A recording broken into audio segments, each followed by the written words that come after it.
በስመ አብ ወወልድ ወመንፈስ ቅዱስ አሐዱ አምላክ አሜን። ያለነው በሰሙነ ሕማማት ውስጥ ነውና ይህን መልእክት በምናደምጥበት ጊዜ ማለት ነው። በዚህ በምናሳልፈው ሰሙን ቅድስት ወይም የሕማማት ሳምንት በተባለው ጊዜ በየቀኑ የተከናወኑ ድርጊቶች፣ የተፈጸሙ ክንውኖች አሉና እነዚያን ማስታወሳችንን ለዛሬም በመቀጠል የረቡን እንዲህ እንከታተላለን። እንግዲህ ሰኞ መርገመ በለስ ወአንጽሖተ ቤተ መቅደስ ብለን ነበረ። መቅደሱን ያጸዳበት በለሲቷን የረገመበት ነው። ከዛ ማክሰኞ ዕለተ ትምህርት ብለን እንዲሁም ደግሞ የጥያቄ ቀን የትምህርት ቀን ብለን ያነሳነው ነው።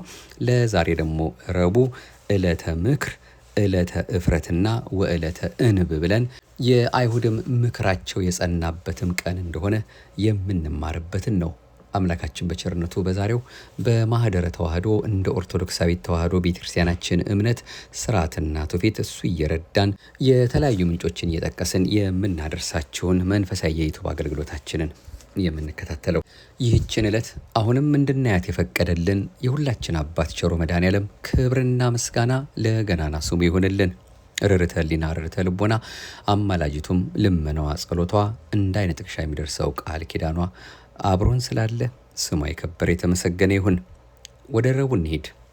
ዕለተ ረቡዕ ዕለተ ምክር ዕለተ እፍረት ወዕለተ እንብ እነዚህን እናንሳና ሌሎችም እንደዚሁ አክለን የምናደምጣቸው መልእክቶቻችንንም እናስከትላለን።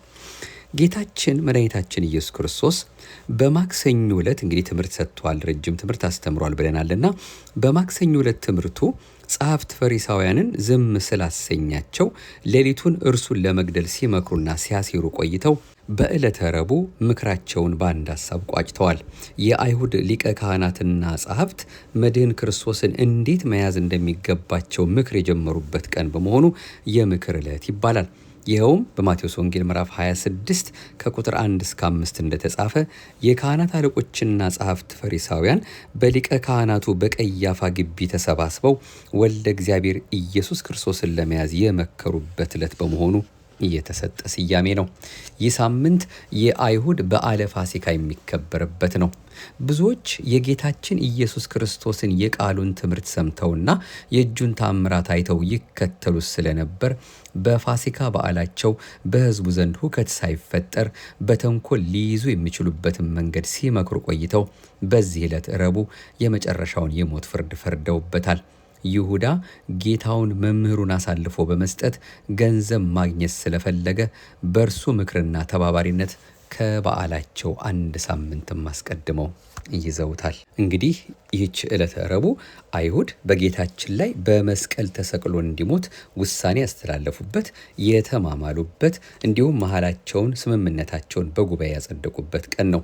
በዚህ ዕለት 8ቱ ማኅበራነ አይሁድ በጌታ ላይ ሲመክሩ ቆይተው ከብዙ ውይይት በኋላ ሊቀ ካህናቱ ቀያፋ ይህ ሁሉ ሕዝብ ከሚጠፋ ከሕዝቡ አንድ ሰው ቢሞት አይሻልምን ብሎ ባቀረበው ሐሳብ መሰረት ጉባኤው ስለተስማማ ይሙት በቃ የሚል ፍርድ የጸናበት የሞት ውሳኔ የተላለፈበት ዕለት ነው። ይኸውም ሐሙስ ማታ ተጀምሮ አርብ ስለተፈጸመ የረቡዕና የአርብ ጾመ ድኅነት መሰረቱ ይህ ነው። በዚህ ምክንያት ዕለቱ የምክር ቀን በመባል እንደሚጠራ ቅድስት ቤተክርስቲያናችን በዚህ መልኩ ታስተምረናለች። የአይሁድ ሸንጎና የጌታችን ፍርድ ምን እንደሚመስል ለማየት ደግሞ በአይሁድ ሃይማኖታዊና ምድራዊ ኑሮ ውሳኔ የሚሰጥ የአይሁድ ሸንጎ ወይም ስንህድሪን የሚባል ትልቅ ችሎት ነበረ። ስንህድሪን ማለት በአደባባይ የሚቀመጡ ሽማግሌዎች ማለት ነው። ዝቄኒም ይሉታል። በዘመናዊ ዕብራይስጥ ሜምሻላት በጥንቱ ማልኩታ ይባላል። ይህ ሸንጎ 8 ማኅበራትን ያቀፈ ሲሆን እነዚህም ጸሐፍት፣ ፈሪሳውያን፣ መጸባሃን፣ ሊቃነ ካህናት፣ ረበናት፣ መገብተ ምኩራብ፣ ሰዱቃውያንና መላእክተ ሕዝብ ናቸው። 71 አባላት ያሉት ሲሆን 72ኛው ሊቀ ካህናቱ ነው። በዚያ ዘመን ቤተ አይሁድ ዳኝነት ይሰጡበት የነበረው ከፍተኛው ፍርድ ቤት ይህ የአይሁድ ሸንጎ ነበር። ማቴዎስ 26 ቁጥር 3። ፈሪሳውያንና ሰዱቃውያን የዚህ ሸንጎ አባል ነበሩ። የሸንጎ ስልጣን ሃይማኖታዊ ጉዳይን በተመለከተ በመላው ዓለም ባሉ አይሁዳውያን ላይ የሚወስን ሲሆን በፖለቲካ ረገድ ግን በይሁዳ ግዛት ላሉ አይሁዶች ብቻ የሚሰራ ነው። የሮም መንግስት አካባቢውን የሚመለከቱ አንዳንድ ጉዳዮችን እንዲመለከት ለዚህ ሸንጎ ስልጣን ሰጥቶት ነበር። ሸንጎ ብይን ቢሰጥም የሞት ውሳኔን ማስተላለፍ ግን የሮም መንግሥት ሥልጣን ብቻ ነበር። አይሁድ ጌታችንን ወደ ሄሮድስና ወደ ጲላጦስ የወሰዱትም የሞት ፍርድ መስጠት ስለማይችሉና ሊገሉትም ስለፈለጉ ነበር። ይህ ሸንጎው የራሱ ደንቦችና መመሪያዎች አሉት። ለአብነት ያህል ጥቂቶቹን ከዚህ በታች እንዲህ አንደኛ፣ ይህ ሸንጎ በበዓል ቀን ፍርድ ማከናወን አይችልም። ሁለተኛ፣ ምርመራ በሚካሄድበትና ምስክርነት በሚሰማበት ቀን የፍርድ ውሳኔ አይሰጥም። ሶስተኛ፣ የምስክሮች ቃል እርስ በርሱ ባይስማማ ተከሳሹ በነፃ ይለቀቃል። አራተኛ፣ አንድ ምስክር በሌላ ምስክር ፊት ቃል መስጠት አይችልም። አምስተኛ፣ ከሳሹ ተከሳሹን በራሱ እንዲመሰክር ማድረግ አይፈቀድለትም። ስድስተኛ፣ ለተከሳሹ ቢያንስ አንድ ጠበቃ ሊቆምለት ይገባል። ሰባተኛ፣ ሊቀ ካህናቱ ሸንጎው ድምፅ እንዲሰጥ ይጠይቃል። ስምንተኛ፣ ተከሳሹ ለምስክሮቹ መስቀለኛ ጥያቄ እንዲያቀርብ ይፈቀድለታል። ዘጠነኛ፣ አይሁድ ወንጀል ፈጽሟል ያሉትን አንድ ወንጀለኛ እጅ ከፍንጅ ካልያዙት በስተቀር በምሽት እንዲይዙት ሕጋቸው አይፈቅድላቸውም። አስረኛ፣ በወንጀሉ አባሪ ተባባሪ በሆነ ሰው ጥቆማ ወንጀል የፈጸመውን አንድ ወንጀለኛ ሰው እንዲይዙ አይፈቀድላቸውም። ሆኖም አይሁድ ጌታችንን በከሰሱት ጊዜ ከነዚህ ሁሉ አንዲቱንም ሕግ አላሟሉም። በዚህም ክስ ለዘመናት ይመኩበት ከነበረው ሕጋቸው ጋር ተጣልተዋል። ከሕግ ውጪ በምሽት በሕገ ወጥ ያዙት። የድርጊቱ ተባባሪ በነበረው በገዛ ደቀ መዝሙሩ ጥቆማ ያዙት። ከሕጋቸው ውጪ በበዓላቸው ቀን ችሎት አስዋሉ። በተመረመረበት ቀን እንዲሞት ወሰኑበት። እውነተኛ ምስክር አልተሰማበትም። ለምስክርነት የቀረቡትም በሸንጎ ወጥተው ዛቱበት። አንዳንዶቹ በጥፊ መቱት። እንኳን ጠበቃ ሊቆምለት ራሱ እንዲናገርም አልፈቀዱለትም። ሊቀ ካህናቱ ሸንጎውን ሳይጋብዝ በራሱ ፈቃድ ሞት ወሰነበት። ጌታችንም መስቀለኛ ጥያቄ እንዲጠይቅ እድል አልሰጠውም። የፋሲካ እራት እንዳያመልጣቸውና እንዳይኮነኑ ሲቻኮሉ ቅዱሱን መሲህ ለመግደል ለተዛባው ፍርዳቸው ግን ኩነኔን አልፈሩም። እንግዲህ የመጀመሪያው በዕለተ ረቡዕ የሚታሰበው ይሄ አይሁድ ጌታችንን ለመግደል ወይም ደግሞ በእሱ ላይ ውሳኔ ለማሳለፍ የተማማሉበት አንድ ሆነው ጌታችን ላይ ፍርድ የፈረዱበት ቀን ነው ማለት ነው። ለዚህ ነው እንግዲህ በየዓመቱ ሳናቋርጥ ከበዓለ ሃምሳ ውጪ ማለት ነው ረቡዕና ዓርብ ሁሌ የምንጾማለን። ከሰባቱ አጽዋማት አንዱ ረቡዕና ዓርብ ነው። ስለዚህ ረቡዕን የምንጾምበት ምክንያት አንዱ ወይም ጾመ ድነት ብለን የምንጠራው የአይሁድ ምክራቸው የጸናበትን ቀን በማሰብ ነው ማለት ነው። ሁለተኛው በዚህ በረቡዕ ዕለተ ኢዮብ ተብሎ ይጠራል። በዕለተ ረቡዕ ከሚነበቡ የመጽሐፍ ቅዱስ ክፍሎች አንዱ መጽሐፈ ኢዮብ ነው። ሰይጣን መፍቀሬ እግዚአብሔር የነበረውን ጻድቁ ኢዮብን በመጥላቱ ታላቅ ሕማምን መከራንና ጉስቁልናን አምጥቶበታል። ጻድቁ ኢዮብ ልጆቹ በአንድ ቀን በአደጋ የሞቱበት፣ ሀብቱ በድንገት የጠፋበት፣ በታላቅ ደዌ የተመታና በሰውም ዘንድ የተናቀ ጎስቋላ ሰው ሆኖ ነበር። ይህ የኢዮብ ሕመምና ድህነት በሰይጣን ቅናት የመጣ እንጂ ደዌ ዘኃጢአት ወይም በኃጢአትና በበደል የመጣ ቅጣት አልነበረም። የኢዮብ ሕማም ለመድህን ክርስቶስ ሕማም ምሳሌ ነው። ልዑል እግዚአብሔር የኢዮብ ጽድቅ ይገለጥ ዘንድ በሰይጣን እንዲፈተን አድርጎታል። ወልደ እግዚአብሔር ኢየሱስ ክርስቶስም ሕማማተ መስቀልን የተቀበለውና የሞተው ለኃጢአተኞች ድህነት እንጂ እርሱ በደል ተገኝቶበት ወይንም ለእርሱ የሚጠቅመው ሆኖ አይደለም። ኢዮብ ከሕማሙና ከጉስቁልናው በኋላ ቀድሞ ከነበረው ክብር፣ ሀብትና ልጆች የበለጠ ጸጋ አግኝቷል። ክርስቲያኖችም በኢየሱስ ክርስቶስ ሕማምና ሞት ዘላለማዊ ሕይወት፣ ጸጋና ክብር አግኝተዋል። ጻድቁ ኢዮብ በትዕግስቱ የወልደ እግዚአብሔር ኢየሱስ ክርስቶስ ምሳሌ ነበር። የጻድቁ ኢዮብ ሕይወት መድህን ኢየሱስ ክርስቶስ በጲላጦስ ፊት የነበረውን ትዕግስትና የተቀበለውን ሕማም ያስታውሰናል። በዚህን ዕለት በኢዮብ መፈወስና ከጉስቁልና ሕይወት መዳን ዲያብሎስ በኢየሱስ ክርስቶስ ድል መነሳቱን እንናገራለን። የመጽሐፈ ኢዮብ ምንባብ የመድህን ክርስቶስን ሕማማትና ትንሣኤውን እንድናስብ ያስተምረናል። በቅብጣውያን ወይም በግብፃውያን ማለት ነው፣ በእነሱ ትውፊት ይህ ዕለት የኢዮብ ረቡዕ ተብሎ ይጠራል። ቅብጣውያን በዚህ ዕለት መጽሐፈ ኢዮብን ሙሉ በሙሉ ያነቡ ነበር። በዚህን ዕለት የሚያዜሙትም ዜማ የኢዮብ ዜማ ይባል ነበር። ዛሬ ግን ይህ ዜማ ጠፍቷል። ሶስተኛው ዕለተ ረቡዕን የምናስበው ደግሞ የመልካም መዓዛ ቀን ይባላል። ጌታችን መድኃኒታችን ኢየሱስ ክርስቶስ በቤተ ስምዖን ዘለምጽ ተቀምጦ ሳለ ማርያም እንተፍረት ማለትም ማርያም ባለሽቶዋ ማለት ነው ሕይወቷንና በሕይወት ዘመኗ ሰርታ ያገኘችውን ገንዘብ ከ500 ዲናር በላይ የሚያወጣ መልካም መዓዛ ያለው የአልባስጥሮስ ሽቱ በጠውሩ ወይም በራሱ ላይ በማርከፍከፍ ያቀረበችበት ዕለት በመሆኑ የመልካም መዓዛ ቀን ይባላል። በተጨማሪም ይህች ሴት ኃጢአቷን ይቅር እንዲላት በእግሩ ስር ተደፍታ በእንባዋ ስላጠበችው የእንባ ቀንም ይባላል። ማቴዎስ ወንጌል ምዕራፍ 26 ቁጥር 6፣ የማርቆስ ወንጌል ምዕራፍ 14፣ የዮሐንስ ወንጌል ምዕራፍ 12። ጌታችንና መድኃኒታችን ኢየሱስ ክርስቶስ በዕለተ አርብ በመልዕልተ መስቀል ከመሰቀሉ አስቀድሞ በተለያዩ 2 ሰዎችና በተለያዩ ዕለታት የአልባስጥሮስ ሽቱ ተቀብቷል። የመጀመሪያው ከበዓለ ሆሳዕና አስቀድሞ እንዲሁም ሁለተኛው ደግሞ በዕለተ ረቡዕ ማታ ነው። ጌታችን መድኃኒታችን ኢየሱስ ክርስቶስ በበዓለ ሆሳዕና በድል አድራጊነት ወደ ቤተ መቅደስ ሲገባ ንጉሠ ነገሥት ነውና ለመንግሥቱ ክብር መገለጫ ይሆን ዘንድ ሽቱ ተቀብቷል። በረቡዕ ምሽትም ማለት ነው ለመቃብሩ ይሆነው ዘንድ እጅግ ጣፋጭ የናርዶስ ሽቱ ተቀብቷል። አይሁድ የናርዶስ ሽቱን የሚያስመጡት ከህንድ ስለነበር ዋጋው እጅግ ውድ ነበር። እንግዲህ በዚህች ዕለት ጌታችን መድኃኒታችን ኢየሱስ ክርስቶስ ማርያም እንተፍረትን ኃጢአቷን ይቅር ብሎ ከ36ቱ ቅዱሳት አንስት የደመረበት ቀን ነው። ይኸውም ከላይ እንዳየነው በስምዖን ዘለምጽ ቤት ለምሳ ግብዣ ተጠርቶ ሳለ ማርያም እንተፍረትም ደጆቹ ተከፍተው አገኘች። ገብታ በፍጹም እምነት ወደ ጌታ ቀረበች። በኋላውም ቆማ እያለቀሰች ልመናን አቀረበች። ከእግሩ ተደፍታ በእንባዋ ታርሰው ጀመረች። በራስ ጸጉሯ ታብሰው እግሩንም ደጋግማ ተስመው ሽቱም ትቀባው ነበር። እንዲህም እያለች ልመናዋን አቀረበች። ነፍስንና ስጋን የምታድን የእግዚአብሔር ልጅ ሆይ አንተ የሕይወት ምንጭ ነህና ሕይወቷን ወደ አሳመርክላት ወደ ባሪያ ተመልከት። እኔ አንተን በድያለሁ፣ እንደ እንስሳም ሆንኩኝ። ኃጢአተኛና በደለኛ የመሆን እኔን አቤቱ ይቅር በለኝ፣ ከኃጢአት ቀንበር ፍታኝ። ለሰይጣን ተገዝቼ ኖሬያለሁና ከሰይጣን እጅ አድነኝ። የንስሐን ቀንበር እንድሸከም የበቃሁ አድርገኝ። የምህረትን በር ክፈትልኝ። ጌታዬ ሆይ ይቅርታህና ምህረትን ተስፋ አድርጌ ወደ አንተ መጥቻለሁና በቸርነት ተቀበለኝ እያለች በተሰበረ ልቦና ሆና ልመናዋን ታቀርብ ነበር። ጌታችንም ኃጢአቷን ይቅር ብሎ ከቅዱሳት አንስት ውስጥ ደምሯታል። ሌላው የይሁዳና የአይሁድ ስምምነት ነው። ይሁዳ ጌታን አሳልፎ ሊሰጣቸው አይሁድም 30 ብር ሊሰጡት ስምምነት ያደረጉበትም ቀን ነው።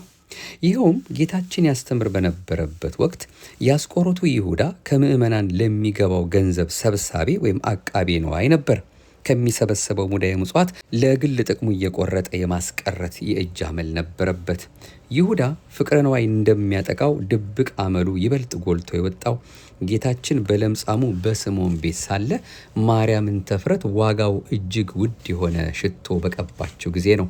በዚያች ዕለት ይሁዳ የተቃውሞ ድምፅ ካሰሙት አንዱ ነበር። ማቴዎስ 14 ይህ ሽቱ ተሸጦ ለድሆች ቢሰጥ መልካም ነበር ሲል ያቀረበው ሐሳብ አዛኝ ቅቤ አንጓች ለመሆን እንጂ ለድሆች አስቦ አልነበረም። ሽቱ ሲሸጥ የሚያገኘው ጥቅም ስላለ ነው። ሽቶው በጌታችን እግር ስር ከፈሰሰ ለእርሱ የሚተርፈው ምንም ነገር የለም። ይሁዳ ተቆርቋሪ መስሎ ያቀረበው ሐሳብ ተቀባይነት በማጣቱም ማኩረፊያ ያገኘ መስሎት በቀጥታ ከካህናት አለቆች ዘንድ ሄዶ ጌታን በ30 ብር ለመሸጥ ተዋዋለ። ይህ ታሪክም በ3ቱ ወንጌላት ውስጥ በተለያዩ ምዕራፎች ተገልጿል። ማቴዎስ 26 ቁጥር 3፣ ማርቆስ 14 ቁጥር 1፣ ሉቃስ 22 ቁጥር 16። እንግዲህ ከብዙ በጥቂቱ መቼስ እያንዳንዱ የሚብራራም ቢሆን በዕለተ ረቡዕ እነዚህ እንደተፈጸሙ ልብ እንላለን። ዕለተ ምክር፣ ዕለተ እፍረት ወዕለተ እምብ እንዲሁም ደግሞ ያው እንዳየነው የጌታችን የአምላካችን የመድኃኒታችን የኢየሱስ ክርስቶስን የሞት አዋጅ ያወጁበት በሱ ላይ የፈረዱበት ዕለትም እንደሆነ እንዳንዘነጋው ያስፈልገናል። ሐሙስን በጊዜው እንመለስበታለን። አሁን ተጨማሪ አድርገን ወደ እናንተ ወደምናደርሰው ሌላው መርሃ ግብራችን እንሂድ። ይህም ስለ 13ቱ ሕማማተ መስቀል የምንማርበት ነው። በሰሙነ ሕማማት ጠቅለል ባለ መልኩ የምናስባቸው የጌታችን የኢየሱስ ክርስቶስ ሕማማት 13 ናቸው። እነሱም 13ቱ ሕማማተ መስቀል በመባል ይታወቃሉ። በጌታችን ላይ የተፈጸሙ መከራና ስቃይ ተቆጥረው የሚያልቁ በቁጥር የሚቀመጡ ሆነው አይደለም። ነገር ግን ሕማሙን ለማዘከር እንዲመች ዋና ዋናውን በማሰብ ሊቃውንት 13 አድርገው አስቀምጠውታል። ክርስቲያኖች እነዚህን ሕማማተ መስቀል ማወቅና ዘወትር ማሰብ ተገቢ በመሆኑ እኛም እነዚሁኑ በጥቂቱ ለማየት እንሞክራለን። እንግዲህ ጌታችን ኢየሱስ ክርስቶስ መከራ መቀበሉ በሰውነቱ እንጂ በመለኮቱ አይደለም። ሐማሚ በትስብእቱ ኢ ሐማሚ በመለኮቱ፣ በትስብእቱ መዋቲ በመለኮቱ ኢ መዋቲ ነው። በሰውነቱ የሚታመም በመለኮቱ የማይታመም፣ በስጋው የሚሞት በመለኮቱ የማይሞት ነው።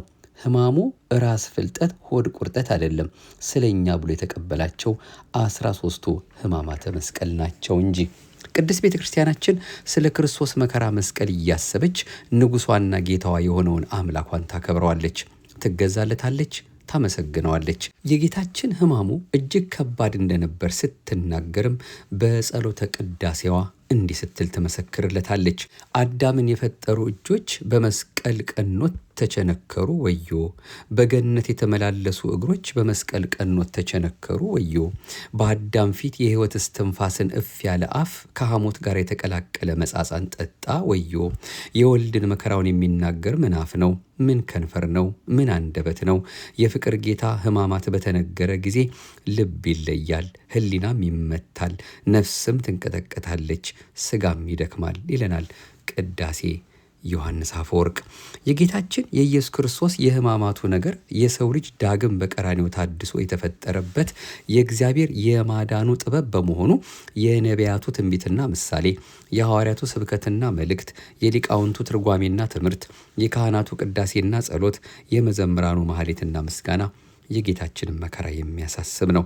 መከራው ከመከራ የዳንበት፣ ሕማሙ ከሕመማችን የተፈወስንበት፣ ሞቱ ሕይወትን ያገኘንበት በመሆኑ በትንሣኤውና በዕርገቱ ተጽናንተን የምንዘነጋው፣ በምጽአቱ ተስፋ ተሞልተን የምንረሳው አይደለም። ጌታ እስኪመጣ ድረስ ሞቱን ትናገራላችሁ የተባልነውን ይዘን ንዜኑ ሞተከ እግዚኦ፣ አቤቱ ሞትን እንናገራለን እያል ዘወትር እናስበዋለን። አንደኛ ቆሮንቶስ ምዕራፍ 11 ጌታችን መድኃኒታችን ኢየሱስ ክርስቶስ ስለኛ ሲል የተቀበለው መከራና ሕማማተ መስቀሉ በእኛ አንደበት ተነግሮ የማያልቅ ቢሆንም ግብረ ሕማማት በተሰኘው መጽሐፍና መዝገበ ጸሎት በተሰኘው የጸሎት መጽሐፍ በሰፊው ተገልጿል። በመሆኑም ቅድስት ቤተ ክርስቲያን 13ቱ ሕማማተ መስቀል ብላ በዋናነት የምትዘክራቸውን ለማየት እንሞክር። አንደኛ ተአስሮ ድኅሪት፣ የኋሊት መታሰር። አይሁድ ቀንተው ጌታችንን አመፀኛ ነህ ብለው በብረት ሐብል መጋፊያውና መጋፊያው እስኪገጥም ድረስ የኋሊት አሰሩት። ጭፍሮችና የሺህ አለቃው የአይሁድም ሎሌዎች ጌታችን ኢየሱስን ይዘው አሰሩት እንዲል ዮሐንስ ወንጌል ምዕራፍ 18 ቁጥር 12። ጌታችን ኢየሱስ ክርስቶስ ሁለት እጆቹን ወደ ኋላ የፊጥኝ መታሰሩን የሚገልጥ ነው። ተአስሮ የሚለው ቃል አሰረ ወይም አሰረ ያዘ ከሚለው የግዕዝ ግስ የተገኘ ሲሆን ትርጉሙም ማሰር መያዝ ማለት ነው። ድኅሪት የሚለው ቃል ደግሞ ተድኅረ ወደ ኋላ አለ ከሚለው ግስ የወጣ ሲሆን የኋሊት ማለት ነው። ጌታችን ኢየሱስ ክርስቶስ ጊዜው በደረሰ ሰዓት ራሱን ለአይሁድ አሳልፎ በሰጠባት በዚያች ዕለትና ሰዓት የአይሁድ ወታደሮች ጌታን ሊይዙት የጭራሮ ችቦና የፋና መብራት ሾተል ጎመድ ይዘው መጡ። ጌታም ወደ እነርሱ መጣ። ለምን ቢሉ በፈቃዱ እንደተያዘላቸው ለማጠየቅ፣ አንድም ሳያውቀው ድንገት ደረስንበት እንዳይሉት፣ አንድም እንደማይቀርለት ያውቃልና፣ አንድም ደግሞ እንዳልፈራ ለማጠየቅ ለጥብዓት አብነት ለመሆን ነው። አንድም አፍቅሮ ጸላእት እሾሁ እንቅፋቱ እንዳያገኛቸው ወደ እነርሱ መጣላቸው። ጌታም ማንን ትሻላችሁ አላቸው። እነርሱም የናዝሬቱ ሰው ኢየሱስን ነው አሉት። እኔ ነኝ አላቸው። ያስያዘው ይሁዳም ከእነርሱ ጋር ቆሞ ነበረ። ጌታ እኔ ነኝ ባላቸው ጊዜ ወደ ኋላቸው አፈግፍገው በግንባራቸው ወደቁ። ይህ ያስደንቃል። እኔ ነኝ ሲባል ወደ ኋላ አፈግፍጎ መውደቅ እንዴት አይነት አስገራሚ ነገር ነው! መተርጉማን እንዲህ ሲሉ ያትቱታል። ወደ ኋላ በጽኑ አወዳደቅ እንዲወድቁ ያደረጋቸው ወደፊት ጽኑ ጥፋት አለባችሁ፣ ብርቱ ውድቀት ያገኛችኋል ሲል ነው። ይኸውም ለጊዜው በጥጦስ ዘመን ከፍተኛ ውድቀትና ጥፋት አግኝቷቸዋል። ፍጻሜው ግን በነፍሳቸው በዕለተ ምጽአት ዘላለማዊ ጥፋት ያገኛቸዋልና ነው። አንድም ወይ ወድቁ ታህተ ጽላሎቱ ያለው የነቢዩ ቃል እንደተፈጸመ ለማጠየቅ ነው ሲሉም አመስጥረዋል። ጌታም እጁን በፈቃዱ ከሰጣቸው በኋላ የአይሁድ ሎሌዎች እጁን የኋሊት አስረው መሬት ለመሬት ጎትተውታል፣ አፍ ገምግመውታል። ዮሐንስ 18 ይኸውም በኃጢአት ሰንሰለት የኋሊት ታስሮ ጠላት ዲያብሎስ የሚፍገመገመውን የሰውን ልጅ ለማዳን ከኃጢአት ማሰሪያ የሚፈታውን አምላክ አይሁድ የኋሊት አሰሩት። ከተያዘባት ምሽት ጀምሮ ያለ እረፍት በመሬት ላይ እየጎተቱ አሰቃይተውታል። ይሁዳን ተከትለው የመጡት የአይሁድ ጭፍሮች ከቀያፋ ቤት እስከ ጲላጦስ አደባባይ በተነጠፈ አለት ላይ 130 ጊዜ ጥለውታል።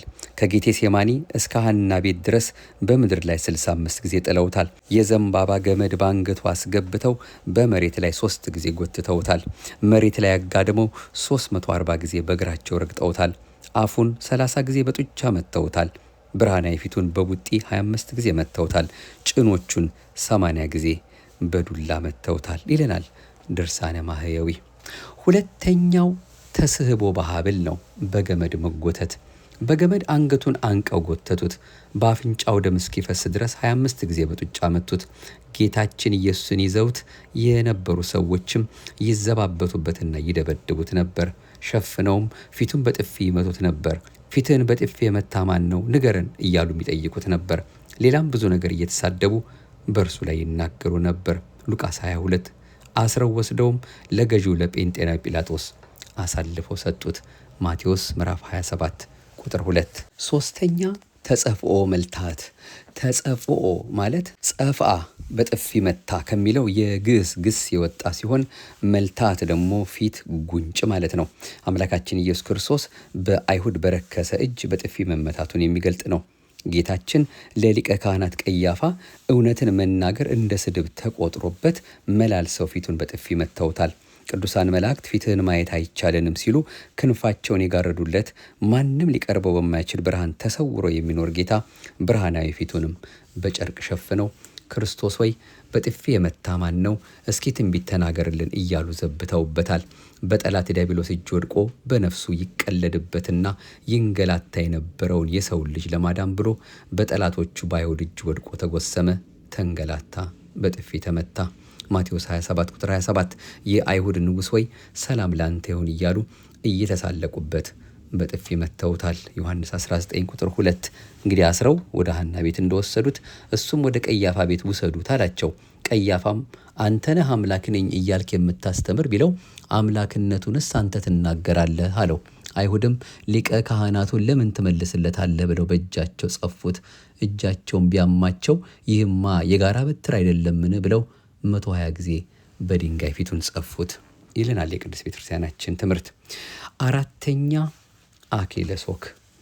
መድኃኒታችን ኢየሱስ ክርስቶስ ለአይሁድ ተላልፎ ከተሰጠ በኋላ የእሾህ አክሊል ጎንጉነው በራሱ ላይ ደፍተው ራሱን በዘንግ መተውታል። ማርቆስ 15:19 የሰው ዘር ከአዳም ጀምሮ በጠላቱ በዲያብሎስ በተጎነጎነ የኃጢአት እሾህ ራሱ ተይዞ ነበርና ይህንኑ ለማስወገድ ከሰማይ የወረደ ሰማያዊ የሆነ ዳግማዊ አዳም ክርስቶስ በጠላቶቹ በአይሁድ ተንኮል የተጎነጎነ አክሊለ ሦክ እንደ ዘውድ ተደፋበት። መፍቀሬ ጥበብ ሰሎሞን እናንተ የጽዮን ቆነጃጅት ውጡ፣ እናቱ በሰርግ ቀንና በልቡ ደስታ ቀን ያደረገችለትን አክሊል ደፍቶ ንጉሥ ሰሎሞንን እዩ ብሎ እንደተናገረው መኃልየ ምዕራፍ 3 በሲኦል ወድቆ በዲያብሎስ ተረግጦ ራሱን የሚቀጠቀጠውን የሰውን ልጅ ለማዳን አማናዊ ሰሎሞን መድኃኔ ዓለም ኢየሱስ ክርስቶስ ራሱን በመቃ ተቀጠቀጠ። ፊቱ በጨለማ የተሸፈነው አዳምን ለማዳን ሲል ክርስቶስ ከራሱ ላይ በሚወርደው ደም ፊቱ ተሸፈነ። አምስተኛ ተኮሮተ ርእስ፣ ራስን መመታት። ተኮሮት የሚለው ቃል ኮርአ መታ ከሚለው የግዕዝ ግስ የተገኘ ሲሆን ርእስ ማለት ደግሞ ራስ ማለት ነው። ይኸውም መድኃኒታችን ኢየሱስ ክርስቶስ ራሱን በዘንግ መመታቱንና መቀጥቀጡን የሚገልጥ ነው። አይሁድ ያስያዙትን ዘንግ ተቀብለው ራሱን መተውታል። በተለይ አክሊለ ሦኩ ከራሱ አልገባ ብሏቸው በዘንግ እየመቱ ያስገቡት፣ ከላይ በዘንግ ሲመቱት በራሱ ላይ ያቀዳጁት አክሊለ ሦክ ራስ ቅሉን እየበሳው ከራስ ቅሉ የደም ጎርፍ ይፈስ ነበር። ማቴዎስ ምዕራፍ 27 ቁጥር 24፣ ማርቆስ ምዕራፍ 15 ቁጥር 14፣ ሉቃስ ምዕራፍ 23 ቁጥር 25፣ ዮሐንስ ወንጌል ምዕራፍ 18 ቁጥር 39። ጲላጦስ መርምሮ ከቃሉ ሐሰት ከሰውነቱ ክፋት ቢያጣበት ምንም ለሞት የሚያበቃ በደል አላገኘሁበትም አላቸው። እነሱ ግን ሰይጣን ልባቸውን በጭካኔ አደንዞታልና ስቀለው ስቀለው እያሉ ጩኸታቸው በረከተ። በዚህን ጊዜ ጲላጦስ እንደ ሕጋችሁ ግረፉና ልቀቁት፣ እኔ ከደሙ ንጹሕ ነኝ ብሎ አሳልፎ ሰጣቸው። እነሱ ግን ደሙ በእኛና በልጅ ልጆቻችን ይሁን ብለው መከራውን አጸኑበት። እንደ ሕጋችን 40 እንገርፈዋለን እያሉ እያሳሳቱ ስጋው አልቆ አጥንቱ እስኪታይ ድረስ ግርፋት ገረፉት 6666 ጊዜ። አይሁድም ኢየሱስ ክርስቶስ ናዝራዊ ካህን እንጂ ነህ፣ የካህን ልብስ መልበስ ይገባሃል እያሉ ልብሰ ኤፉድ በሚባል የካህን ልብስ ሸፍነው ፊቱን እየጸፉ ራሱን እየመቱ ነቢይ ነህ፣ ያለፈውን የሚመጣውን አውቃለሁ ትላለህ፣ ፊትህን የጸፋህን ራስህን የመታህን ተናገር፣ ማናችንን እያሉ ተሳልቀውበታል። ሉቃስ 22 ከቁጥር 23 እስከ 25። ስድስተኛ ተቀስፎ ዘባን ጀርባን መገረፍ። አይሁድም ይህን ሰው ጲላጦስ ተመራምሮ ያዳነው እንደሆነ እንደ ቆጨን ይቀራል ብለው 305 ጊዜ በሽመል ደበደቡት። ደረቱን በጀንፎ በትር 62 ጊዜ፣ ልቡን ባለንጋ 62 ጊዜ፣ አፉን በጡጫ 40 ጊዜ፣ እጁን 42 ጊዜ፣ እግሩን 25 ጊዜ በመዶሻ መቱት። ይህም የባህሪ አምላክነቱ ቻለው እንጂ አንዱ ምት ብቻ አንድ ሰው የሚገል ነው። ተቀስፎ የሚለው ቃል ቀሰፈ ገረፈ ካለው የግዕዝ ግስ የተገኘ ነው። መድኃኒታችን ኢየሱስ ክርስቶስ ጀርባው እስኪላጥ፣ አጥንቱ እስኪጋጥ፣ ደም ስሩ እስኪበጣጠስ፣ ስጋው እስኪቆርስ ድረስ ርኅራኄ በጎደለው በታላቅ ጭካኔ እንደገረፉት የሚገልጥ ነው። መድኃኒታችን መንጸፈ ደይን ወድቆ በእግር አጋንንት ተጠቅጥቆ በእሳት አለንጋ የሚገረፈውን የሰው ልጅ ለማዳን ሲል ጀርባውን ለግርፋት ሰጠ። ስጋው አልቆ አጥንቱ እስኪቆጠር ድረስ ተገረፈ። በነቢዩ በኢሳይያስ ጀርባዬን ለገራፊዎች ጉንጬንም ለጠጉር ነጪዎች ሰጠው ብሎ እንደተነገረ ጀርባውን ለገራፊዎች አሳልፎ ሰጠ። ጽሕሙም ተነጨ። ኢሳይያስ 50። ሐዋርያው ቅዱስ ጴጥሮስም ተንኮል ባፉ አልተገኘበትም፣ ሲሰድቡት መልሶ አልተሳደበም፣ መከራንም ሲቀበል አልዛተም። ነገር ግን በጽድቅ ለሚፈርደው ራሱን አሳልፎ ሰጠ ሲል ለኃጢአት ሞተን ለጽድቅ እንድንኖር እሱ ራሱ በሥጋው ኃጢአታችንን እንደተሸከመና በመገረፉ ቁስል እንደተፈወስን ተናግሯል። አንደኛ ጴጥሮስ ምዕራፍ 2 ቁጥር 22። አይሁድ ጌታን ሲገርፉት ቀና ብለው ልባቸው እንዳይራራ ገበጣ ወይም ቅልቦሽ የሚባል ጨዋታ እየተጫወቱ እንቅልፍ የሚነሳ ብርቱ መጠጥ እየጠጡ 39 ጊዜ ይገርፉና ተሳሳትክ እንደገና ቁጥር እያሉ እያላገጡ አንዱ ገራፊ አንዱ ቆጣሪ በመሆን 6666 ጊዜ ገርፈውታል። ማቴዎስ ምዕራፍ 27 ቁጥር 28፣ ማርቆስ 15:15፣ ዮሐንስ 19 ቁጥር 1። ሰባተኛ ሰትየ ሐሞት። ጌታችንና መድኃኒታችን ኢየሱስ ክርስቶስ በመልዕልተ መስቀል ሳለ ተጠማሁ ባለ ጊዜ መራራ ሐሞት መጠጣቱን የሚገልጥ ነው። ሰትየ ማለት ጠጣ ማለት ነው። ሐሞት የሚለውም አሞት ተብሎ በቆሙ ይተረጎማል። ነቢዩ ዳዊት በመዝሙሩ ለመብሌ ሐሞት ሰጡኝ ጠማቴም ሆምጣጤ አጠጡኝ ብሎ ትንቢት ያናገረ የነቢያት አምላክ ኢየሱስ ክርስቶስ የመጽሐፉ ቃል ይፈጸም ዘንድ ተጠማሁ ባለ ጊዜ ሆምጣጤ ተሞልቶበት ተቀምጦ ከነበረው ዕቃ ሆምጣጤውን በሰፍነግ ሞልተው ወደ አፉ አቀረቡለት። መዝሙር 68 ቁጥር 21። ውሃ ጠጡኝ ቢላቸው በሐሞት የተደባለቀ ወይን ጠጅ ሊጠጣ አቀረቡለት። ቀምሶም ሊጠጣው አልወደደም፣ ተፋው እንጂ ኃጢአትን እንዲህ አድርጋችሁ ትፏት ለማለት ነው። ማቴዎስ 27 ቁጥር 34፣ ማቴዎስ 27 ቁጥር 48፣ ማርቆስ 15:36፣ ሉቃስ 23 ቁጥር 36፣ ዮሐንስ ወንጌል ምዕራፍ 19 ቁጥር 29። ለዘላለም የማያስጠማ ውሃ የሚሰጥ አምላክ፣ የተጠማችውን ነፍስ የሚያረካ ጌታ፣ ለዘላለም የሚፈልቅ የሕይወት ውሃ ምንጭ የሚያድል ፈጣሪ በተጠማ ጊዜ የፈጠረውን ውሃ እንኳ የሚያቀምሰው አላገኘም። ኢሳይያስ 55 ቁጥር 1። 40 ዓመት ሙሉ አባቶቻቸውን በቃዴስ በረሃ ከሰማይ መና ወርዶ የመገባቸው አለት ሰንጥቆ ውሃ አፍልቆ ያጠጣቸው ክርስቶስ በተጠማ ጊዜ ቀዝቃዛ ውሃ ነፈጉት። ዘዳግም 16 ቁጥር 1፣ አንደኛ ቆሮንቶስ ምዕራፍ 10 ቁጥር 3። የዝናማት የባህርና የውቅያኖስ ጌታ በውሃ ጥም ተቃጠለ። መድኃኒታችን ኢየሱስ ክርስቶስ በሲኦል በረሃ ወድቀው በሕይወት ውሃ ጥም የተቃጠሉትን ነፍሳት ለማርካት ሲል እርሱ ተጠማ። በኃጢአት ወድቀው በበደል ረክሰው በነፍሳቸው ተጎሳቁለው መራራ መከራን የሚቀበሉትን ለመታደግ ሲል መራራ መጠጥን ተጎነጨ። ገሃነመ እሳት አፉን ከፍቶ ሆዱን አስፍቶ የሚጠብቃቸውን ሁሉ ለማዳን ሲል መራራ ሐሞትን ቀመሰ። የመረረውን የሰው ልጆችን ሕይወት ለማጣፈጥ የመረረውን መጠጥ ተቀበለ። 8ኛ ወሪቀ ምራቅ። ርኩሳን አይሁድ በብርሃናዊ የክርስቶስ ፊት ላይ በሚያጸይፍ ሁኔታ የረከሰ ምራቃቸውን እንደተፉበት የሚገልጥ ነው። ወሪቅ የሚለው ቃል ወረቀ ካለው ግዕዛዊ ግስ የተገኘ ነው። ትርጉሙም እንትፍ አለ፣ ተፋ ማለት ነው። በነቢዩ በኢሳይያስ መጽሐፍ ፊቴንም ከውርደትና ከትፋት አልመለስኩም ተብሎ እንደተነገረ እየዘበቱበት ምራቃቸውን ተፉበት። ኢሳይያስ ምዕራፍ 50፣ ማቴዎስ 27 29፣ ማርቆስ 15 19። ቅዱስ ያሬድም የነቢዩን ቃል ጠቅሶ ኢሳይያስ በትንቢት ጀርባዬን ለግርፋት ሰጠው፣ ፊቴን ከምራቅ ሀፍረት አልመለስኩም ብሎ ተናገረ። ይህ ሁሉ የተባለው በመድኃኒታችን በኢየሱስ ክርስቶስ ላይ የተፈጸመው ነው፣ ስለኛ የሞትን መከራ ታገሰ ሲል ሊቁ ዘምሯል። በኃጢአት የቆሸሸውን የሰውን ሕይወት ለማጥራት የመጣው ንጹሐ ባህሪ አምላክ ተተፋበት። በስራው ከገነት ተተፍቶ ተንቆ ተዋርዶ የነበረውን የሰውን ልጅ ለማዳን ኃጢአትን ይቅር የሚል አምላክ ያለ ኃጢአቱ ተተፋበት፣ ተናቀ፣ ተዋረደ። እንኳን በአምላክ ፊት በሰው ፊት እንኳን መጥፋት እጅግ ያስነውራል። እርሱ ግን የኃጢአታችንን ነውር ከኛ ላይ ጠፋ ነውር የሆነውን ምራቅ ተቀበለ።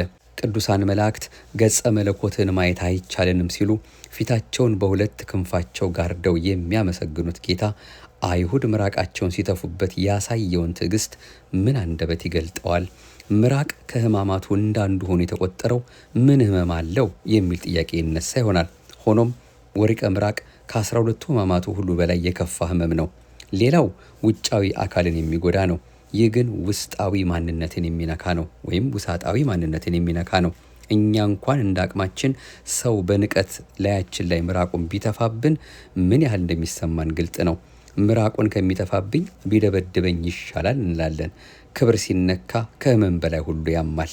እንግዲህ ሰው በሰው ላይ ምራቁን ሲተፋ ይህን ያህል ህመም የሚፈጥር ከሆነ ፍጡር በፈጣሪው ባሪያ በጌታው ላይ ምራቁን ሲተፋ ምን ያህል ያም ይሆን? አንዳንድ ሊቃውንት ከወሪቀ ምራቅ ጋር ተአርቆተ ልብስ ደርበው የሚቆጥሩ አሉ። ሁለቱም ክብርን የሚነካ በመሆኑ ይመስለኛል ይላሉ ጸሐፊው። ተአርቆተ ልብስ ማለት ከልብስ መራቆት ማለት ሲሆን አምላካችን ኢየሱስ ክርስቶስ ልብሱን መራቆቱን የሚገልጥ ነው። እንግዲህ በዚህ መልኩ የሚብራራ ሆኖ እንዲሁ በርዕስነት ብቻ እንያዘው። 9ኛ ወይም ደግሞ ከ9 እስከ 13 ያሉት ደግሞ አምስቱ በአንዳንድ ቦታ ላይ አምስቱን እንደ አንድ አድርጎ የሚቆጥራቸው አለ። እንደገና ደግሞ እነዚህ አምስቱን ደግሞ 5 እያንዳንዳቸውን ቆጥሮ ከላይ ከቆጠርናቸው 8 ጋር 13 ይሆናል ማለት ነው። መጀመሪያ ያንን እኔ 5ቱ ቅንዋተ መስቀል የተባሉት ናቸው። እንግዲህ ከ9 እስከ 13 ያሉት ለ13ቱ ሕማማተ መስቀል ተጠቅሰው የተገኙት ማለት ነው። እነዚህ 5ቱ ቅንዋተ መስቀል የተባሉት መድኃኒታችን በመስቀል ላይ የተቸነከረባቸውን ጠንካራ የብረት ችንካሮች ወይም ምስማሮች የሚገልጥ ነው። ቅንዋት የሚለው ቃል ቀነወ፣ ቸነከረ ከሚለው የግዕዝ ግስ የተገኘ ነው። መስቀል ማለት የተመሳቀለ እንጨት ነው። ጌታችን መድኃኒታችን ኢየሱስ ክርስቶስ የተቸነከረባቸው 5ቱ ችንካሮች ሳዶር፣ አላዶር፣ ዳናት፣ አዴራ፣ ሮዳስ ይባላሉ። እነዚህም የ5ቱ አዕማደ ምስጢራት ምሳሌዎች መሆናቸውን ሊቃውንቱ ያስተምራሉ። ሐዋርያው ቶማስ ከትንሣኤ በኋላ ወንድሞቹ ሐዋርያት ስለ ትንሣኤው በነገሩት ጊዜ የችንካሩን ምልክት በዓይኖቼ ካላየው፣ ጣቴንም በችንካሩ ምልክት ካላስገባው፣ በእጄም የተወጋውን ጎኑን ካልዳሰስኩ አላምንም ማለቱ በብረት ቀኖት በመቸንከሩ ነበር። ዮሐንስ ምዕራፍ 20 ቁጥር 25 በኃጢአት ቀኖት ወይም ምስማር ተይዞ የነበረውን የሰውን ልጅ ለማዳን መድኃኒታችን ኢየሱስ ክርስቶስ ይህን ሁሉ መከራ ተቀበለ። ሳዶር በሚባል ችንካር ቀኝ እጁን፣ አላዶር በሚባል ችንካር ግራ እጁን ከግማደ መስቀል አንድ አድርገው ቸነከሩት። አዴራ በሚባል ችንካር መሃል ልቡን ቸነከሩት። ዳናት በሚባል ችንካር 2 እግሩን ከእግረ መስቀሉ ጋር ቸነከሩት። ሮዳስ በሚባል ችንካር ደረቱን ቸነከሩት እያሉ አባቶቻችን ያስተምሩናል። ቅዱስ ዮሐንስ አፈወርቅ ነገረ መስቀሉንም ሲገልጽ አዳምን የሰሩ እጆች በቅንዋት ተቸነከሩ፣ በገነት የተመላለሱ እግሮች በቀኖት ተቸነከሩ ብሎ ተናግሯል። እንግዲህ ከላይ ባጭሩ ለመግለጽ እንደሞከር ነው 8ቱን ከገለጽን በኋላ 9ኛው ላይ ስንደርስ ከ9 እስከ 13 ያሉት አምስቱ ቅንዋት የተባሉት ወይም ምስማሮቹ ናቸው ካልን 13 ሆነ ማለት ነው። እስኪ 9ኛውን እንደ አንድ ብቻ እንቁጠረውና 9 እንበለው። ከዚያ ሌሎች 4 እንጨምርና 13 እናደርገዋለን ማለት ነው። በተለያየ መልኩ የ13ቱ ሕማማተ መስቀል ተገልጾ ስለምናገኘው ማለት ነው። ታዲያ 10ኛ ምንድን ነው ቢባል ጸዊረ መስቀል ነው። መስቀል መሸከም በጌታችን በኢየሱስ ክርስቶስ ላይ ከሚነገረው በላይ የሰው አንደበት ሊናገረው ቀርቶ ሊያስበውና ሊሰማው የማይችል ጽኑ መከራ ካደረሱበት በኋላ መስቀሉን አሸከሙት። ኢየሱስንም ይዘው ወሰዱት። መስቀሉንም ተሸክሞ በዕብራይስጥ ጎልጎታ ወደ ተባለው የራስ ቅል ስፍራ ወደሚሉት ወጣ ብሎናል ዮሐንስ ወንጌል ምዕራፍ 19። ጌታችንም ከባዱን መስቀል አሸክመው ወደ ቀራኒዮ ሲወስዱት በኋላ ያሉት ቶሎ ቶሎ አትሄድምን ብለው ሲገርፉት በልቡ ይወድቃል። በፊቱ ያሉት ዝግ ብላ አትሄድም ምን ያስቸኩልሃል ብለው ሲገርፉት በጀርባ ይወድቃል። እንዲህ እያደረጉ ከሊቶስጥራ እስከ ቀራኒዮ ድረስ 136 ጊዜ በምድር ላይ ጣሉት። መስቀሉም እርጥብና ከመጠን ያለፈ ክብደት ነበረውና ጌታችንን እጅግ ደከመው። 11ኛ ተከይዶ በእግረ አይሁድ በአይሁድ እግር መረገጥ። በልቡ ሲወድቅ በኋላው የሚመጣው ሁሉ በጀርባው ላይ ይሄድበታል። በጀርባው ሲወድቅ በፊቱ በልቡ በሆዱና በደረቱ ላይ ቢረግጡ የሚያስጨንቁ ፈርጣማ ጉልበትና ክብደት ያላቸው ጎረምሶች እየረገጡት ያ ክፉ የት ደረሰ አመለጠን ይሆን እያሉ ሄደውበታልና ነው። 12ኛ ተገፍኦ ማዕከለ አምድ ከግንድ ጋር መጋጨት። ቁመታቸው 30 ክንድ ወርዳቸው 20 ክንድ የሆኑ 2 ግንዶች ቆርጠው ጠርበው መካከላቸውን በስተው በግራ ቀኝ ተክለው ጌታችንን በመካከል አቁመው ግራ ቀኝ ክንዱን በገመድ ጠልፈው ገመዱን በግንዱ ቀዳዳ ግብተው የኋለኞቹ ሲስቡት የፊተኞቹ ይለቁታል። በኋላው ይወድቃል፣ ከግንዱ ጋር ይጋጫል። በፊት ያሉት ሲስቡት በኋላ ያሉት ይለቁታል። በፊት ያለው ግንድ ይመታዋል፣ ይቀጠቅጠዋል። እንዲህ እያደረጉ 65 ጊዜ ከግንድ ጋር አጋጩት። 13ኛ ተሰቅሎ በዕፅ በእንጨት በመስቀል ላይ መሰቀል። በአዳም አጽም ላይ ወይም በአዳም አጽም ራስ ላይ ታላቅ ዛፍ በቅሎ ነበር። ቆርጠው ስሩን እንደ ሙቀጫ ፈልፍለው የመስቀሉን እግር አሹለው ከዚያ አግብተው በብረት ቸንክረው ቀትር ሲሆን ሰቀሉት።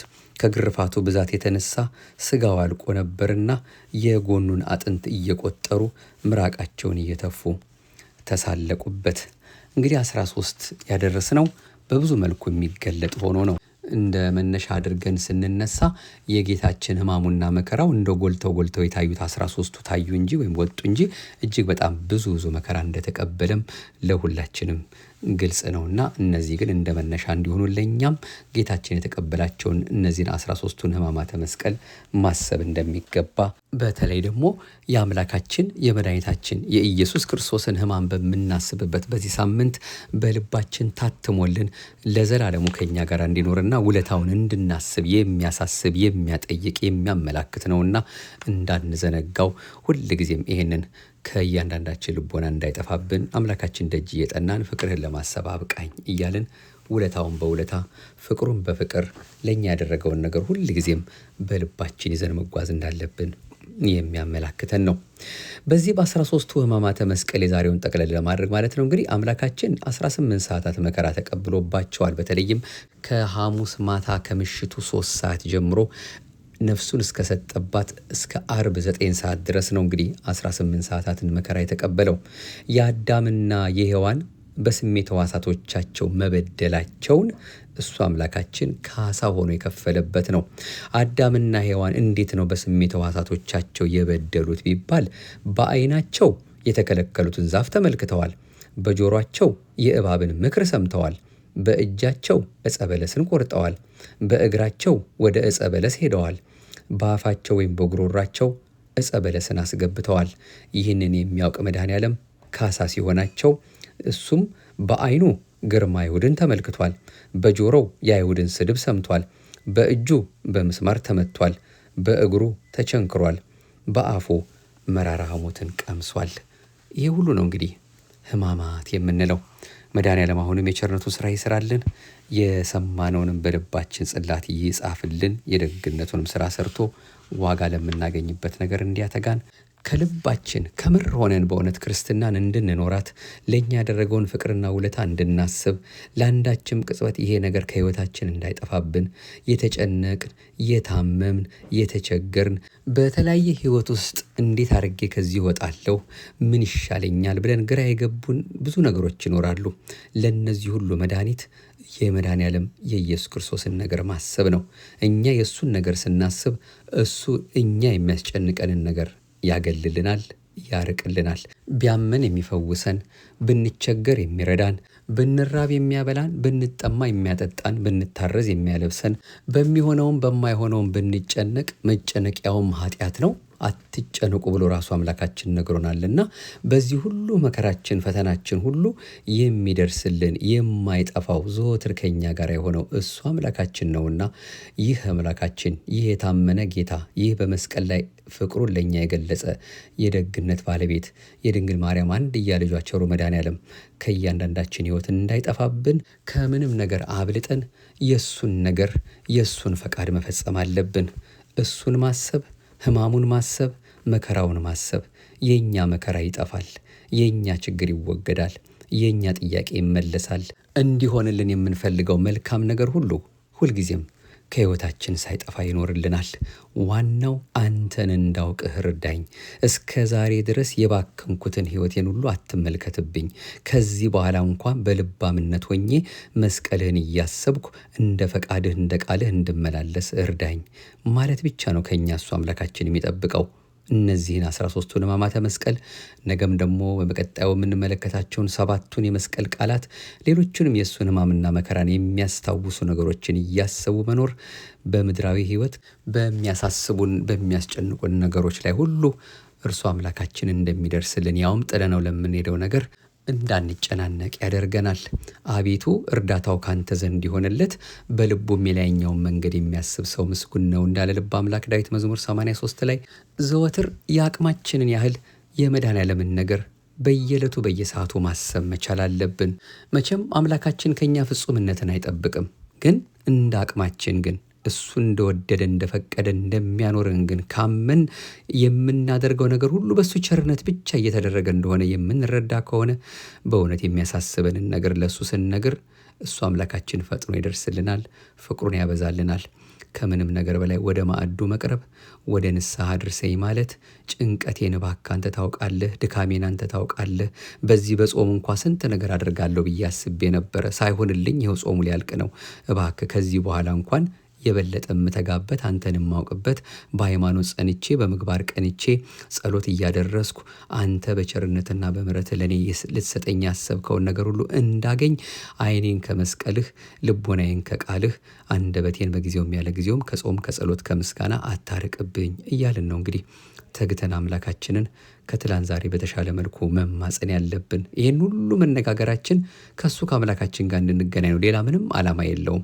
እንዲሁ ብቻ ጥሩ ነው ትምህርቱ እያልን እንድናልፍ ሳይሆን የሚለወጥ የሚጸና የሚተጋ ልቦና ስጠኝ፣ አንተን እንዳውቅህ እርዳኝ፣ የተዋህዶ እምነት ተከታይ መባሌ ዝም ብሎ ብቻ በእምነት እንዳልኖር ያለ ፍሬ በቅጠል ብቻ እንዳታገኘኝ የፍሬ ሰው አድርገኝ ብሎ በእውነት አምላክን የሚማጸን እርሱ አምላካችን የሚያውቀው ልቦና ስለሚያስፈልገን ነውና ይህንን ሳምንት እንግዲህ በሰላም እንድንጨርስ እነዚህን ነገሮች እየተነጋገርን እሱ አምላካችንን በልባችን ጽላት እንዲጽፍልን ደጅ እየጠናን እንሰነብታለን። የሰማነውን በልባችን ያሳድር። የይቅርታውን ስራ አምላካችን ለሁላችንም ይስራልን። አሜን። ይቆየን። የዛሬው ምንጮቻችን ሐመር መጽሔት ሚያዝያ 2011 ዓመተ ምህረት ሆህተ ስብከተ ቅዱስ ያሬድ ቅጽ 2 በሊቀ ጉባኤ ጌታውን ደምጸ እንዲሁም በቀሲስ ሰለሞን ወንድሙ መታፈሪያ የተጻፈው መዝገበ በረከት ዘሰሙን ቅድስት የሚለው ከሆሳዕና እስከ ትንሣኤ ድረስ በግሩም መልኩ ተጽፎ ከነበረው መጽሐፍ አግኝተን ነው እነዚህን መልእክቶች ወደ እናንተ ያመጣ ነው። አሁንም አምላካችን በዚች በአንዲቷ የነጻች የጎላች የተረዳች የተዋህዶ እምነታችን ያጽናናን ያበርታን። ለዚያች ለብርሃነ ትንሣኤው በደግነቱ በካህሊነቱ በመሐሪነቱ እንዲያደርሰን የእሱ የመድኃኔዓለም የተቀደሰ ፈቃዱ ይሁንልን። አቤቱ አንተን መፍራትን በልቦናችን በጎ አምልኮትህንም በህሊናችን ጨምር። እንበለ ደዌ ወሕማም እንበለ ጻማ ወድካም አመ ከመ ዮም ያብጽሐነ ያብጽሕክሙ እግዚአብሔር በፍስሐ ወበሰላም። ያለ ደዌና ያለ ሕማም ያለ ጻማና ያለ ድካም እግዚአብሔር አምላካችን በደስታ በፍቅር በአንድነት ያድርሰን ያድርሳችሁ። አሜን። የቀጠሮ ሰዎች ብለን የሐሙስ ደግሞ ሰፋ ያለውን የጸሎተ ሐሙስን የሕጽበተ እግርን የቁርባኑን ምስጢር የምንማርበት ይሆናል። ወደዚያው ደግሞ እግዚአብሔር አምላካችን በቸርነቱ ያደርሰናል። እስከዚያው በያለንበት ሰላም እግዚአብሔር ከሁላችን ጋር ይሆንልን። ማህደረ ተዋህዶን ነበር እንደ ኦርቶዶክሳዊት ተዋህዶ ቤተክርስቲያናችን እምነት ስርዓትና ትውፊት ወደ እያንዳንዳችን ልቦና አምላካችን በቸርነቱ እንዲያደርስልን ደጅ እየጠናን የተከታተልነውን መንፈሳዊ የዩቱብ አገልግሎታችንን የተከታተልነው ዲያቆን ጥበበ ማሞ ነበርኩ። እንደ እግዚአብሔር ፈቃድ ይህን መልእክት ወደ እናንተ ያደረስኩት ለእኔም ለእናንተም ለክስ ለወቀሳ ለመፈራረጃ አያድርግብን። ሰምተን ለመኖር ለመጠቀም እርሱ አምላካችን መንገዱን ያሳየን ያመልክተን። ሀገራችን ኢትዮጵያን አሁንም በዓይነ ምሕረቱ መድኃኔዓለም ይመልከትልን። የሁላችንንም መጨረሻ የሰው መጨረሻው ሲያምር ነውና እሱ አምላካችን በደግነቱ ስለ ቅዱሳኑ ስለ ጻድቃን ስለ ሰማዕታት ከሁሉ በላይ ስለመረጣት እናቱም መብርሃን ንጽሕተ ንጹሐን ቅድስተ ቅዱሳን ድንግል ማርያም ብሎ እንዲያሳምርልን የመስቀሉ ጌታ የቸርነቱ ስራ እንዲሰራልን ፈቃዱ ይሁንልን። አሜን። ይቆየን። ክብር ምስጋና ይሁን ለአብ፣ ክብር ምስጋና ይሁን ለወልድ፣ ክብር ምስጋና ይሁን ለመንፈስ ቅዱስ ዛሬም ዘወትርም ለዘላለሙ አሜን። ይቆየን።